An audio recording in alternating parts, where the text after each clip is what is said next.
আত্মীয়তার সম্পর্ক রক্ষা করা ঈমানি দায়িত্ব। মহানবী সাল্লাল্লাহু আলাইহি ওয়াসাল্লাম বলেছেন, কেউ যদি আত্মীয়তার সম্পর্ক নষ্ট করে তবে সে জাহান্নামে যাবে। কিন্তু 3 ধরনের আত্মীয়তার সম্পর্ক রাখেন, তবে আপনি লাইফে অনেক ক্ষতিগ্রস্ত হবেন, অনেক বিপদের সম্মুখীন হবেন।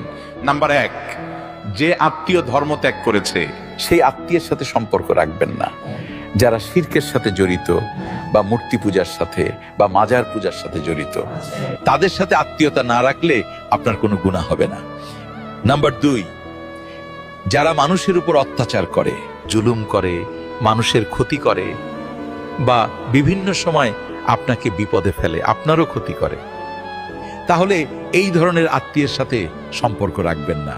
নাম্বার 3, যে আত্মীয় প্রকাশ্যে পাপাচারের সাথে লিপ্ত, যারা সুদ খায়, ঘুষ খায়, তাদের সাথে সম্পর্ক ছিন্ন করুন।